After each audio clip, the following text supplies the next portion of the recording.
Duronto express ರೈಲಿಗೆ bomb ಬೆದರಿಕೆ ಕರೆ ಬಂದಿರುವಂತದ್ದು ಆತಂಕದ ವಾತಾವರಣಕ್ಕೆ ಕಾರಣ ಆಗಿತ್ತು. ಎಕ್ಸ್ಪ್ರೆಸ್ ರೈಲು ಅಲ್ಲಿಗೆ ಬಾಂಬ್ ಬೆದರಿಕೆ ಕೂಡಲೇ ಕಾರ್ಯಪ್ರವೃತ್ತ ಆಗಿರುವಂತದ್ದು ಒಂದು ಕಡೆ ಆದರೆ ಆತಂಕದ ವಾತಾವರಣ ನಿರ್ಮಾಣ ಆಗಿತ್ತು. ರೈಲು ಸಂಖ್ಯೆ 12245 ಈ ರೈಲಿಗೆ ಬಾಂಬ್ ಬೆದರಿಕೆ.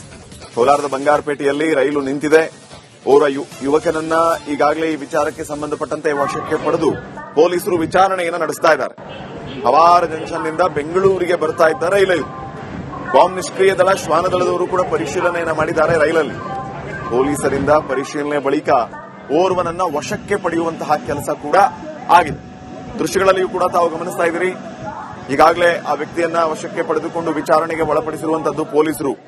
ದುರಂತೋ ಎಕ್ಸ್ಪ್ರೆಸ್ ರೈಲಿಗೆ ಬಾಂಬ್ ಬೆದರಿಕೆ ಬಂದಿರುವುದು. ರೈಲ್ ಸಂಖ್ಯೆ 12245 ಈ ರೈಲಿಗೆ ಬಾಂಬ್ ಬೆದರಿಕೆ. ಕೋಲಾರದ ಬಂಗಾರಪೇಟೆಯಲ್ಲಿ ರೈಲು ನಿಂತಿದೆ. ಹವಾರ್ ಜಂಕ್ಷನ್ ನಿಂದ ಬೆಂಗಳೂರಿಗೆ ಬರ್ತಾ ಇದ್ದಂತಹ ರೈಲಿದು. ಇನ್ನಷ್ಟು ಅಪ್ಡೇಟ್ಸ್ ಅನ್ನ ಕೊಡೋದಕ್ಕೆ ನಮ್ಮ ಪ್ರತಿನಿಧಿ ಸುರೇಶ್ ಈಗ ಫೋನ್ ಸಂಪರ್ಕದಲ್ಲಿ. ಸುರೇಶ್, ಈಗ ವಶಕ್ಕೆ ಪಡೆದಿರುವಂತಹ ವ್ಯಕ್ತಿ ಎಲ್ಲಿ ಆತ, ಏನೆಲ್ಲ ಅಪ್ಡೇಟ್ಸ್ ಕೊಡ್ತೀರಿ ವಿಚಾರ ಸಂಬಂಧಪಟ್ಟಂಗೆ? ಶ್ರೀಪಾದ್, ಖಂಡಿತವಾಗಿ ಏನಂತ ಹೇಳಿದ್ರೆ ಆ ವ್ಯಕ್ತಿ ಯಾರಂತ ಹೇಳ್ಬಿಟ್ಟು ಇದುವರೆಗೂ ಗೊತ್ತಿಲ್ಲ.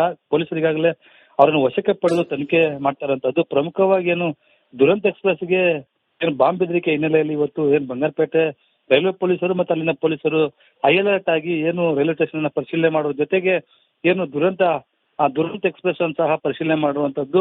ಏನು ಕುಪ್ಪಂ ಅಂದ್ರೆ ಪಶ್ಚಿಮ ಬಂಗಾಳದ ಹವಾರದಿಂದ ಬರುವಂತಹ ಎಕ್ಸ್ಪ್ರೆಸ್ ಇವತ್ತು ಬೆಂಗಳೂರಿಗೆ ಬರ್ತಾ ಇತ್ತು.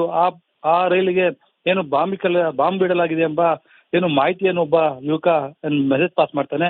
ಈ ನೆಲೆಯಲ್ಲಿ ಹೈ ಅಲರ್ಟ್ ಆದಂತಹ ರೈಲ್ವೆ ಪೊಲೀಸರು ಮತ್ತೆ ಪೊಲೀಸರು ಕೂಡಲೇ ಏನು ಪ್ಲಾಟ್ಫಾರ್ಮ್ ಹೋಗಿ ಅಲ್ಲಿದ್ದಂತ ಜನರನ್ನು ಹೊರ ಕಳಿಸುವ ಜೊತೆಗೆ ಏನು ರೈಲನ್ನು ಸಹ ಏನು ಪರಿಶೀಲನೆ ನಡೆಸುವಂತಹ ಕೆಲಸಕ್ಕೆ ಮುಂದಾಗಿರುವಂತದ್ದು. ಸದ್ಯ ಏನು ಯಾವುದೇ ರೀತಿಯ ರೈಲಿನಲ್ಲಿ ಬಾಂಬ್ ಇಲ್ಲದ ಕಾರಣ ಈಗ ಬೆಂಗಳೂರು ಕಡೆ ಹೊರಟಿರುವಂತದ್ದು. ಇನ್ನ ಏನು ಮೆಸೇಜ್ ನೀಡಿದಂತಹ ವ್ಯಕ್ತಿಯನ್ನು ಈಗಾಗಲೇ ಪೊಲೀಸರು ತಮ್ಮ ವಶಕ್ಕೆ ಪಡೆದುಕೊಂಡು ತನಿಖೆ ನಡೆಸ್ತಾರಂತದ್ದು. ಸದ್ಯ ಆ ವ್ಯಕ್ತಿ ಯಾರು ಮತ್ತೆ ಎಲ್ಲಿಂದ ಬಂದ ಎಂಬ ವ್ಯಕ್ತಿಯನ್ನು ಅಂದ್ರೆ ಎಲ್ಲಿಂದ ಬಂದಿದ್ದಾರೆ ಎಂಬುದನ್ನು ಸಹ ಪರಿಶೀಲನೆ ಮಾಡ್ತಾ ಇರುವಂತದ್ದು. ಇನ್ನು ಈಗಾಗಲೇ ಕೋಲಾರದಲ್ಲಿ ಈಗಾಗಲೇ 2-3 ಬಾರಿ ಈ ರೀತಿಯ ಏನು ಬಾಂಬ್ ಬೆದರಿಕೆ ಬಂದಿರುವಂತದ್ದು. ಪ್ರಮುಖವಾಗಿ ಡಿಸಿ ಕಚೇರಿ ಮತ್ತೆ ಆರ್ಟಿಒ ಕಚೇರಿಗೂ ಸಹ ಇದೇ ಬಾಂಬ್ ಬೆದರಿಕೆ ಬಂದಿತ್ತು. ಇವತ್ತು ಏನು ರೈಲ್ವೆ ಅಂದ್ರೆ ದುರಂತ ಎಕ್ಸ್ಪ್ರೆಸ್ಗೂ ಸಹ ಬಾಂಬ್ ಬಿಡಲಾಗಿದೆ ಎಂಬ ಬೆದರಿಕೆ ಬಂದಿರುವಂತದ್ದು. ಶ್ರೀಪಾದ್, ಥ್ಯಾಂಕ್ ಯು ಮಾಹಿತಿ.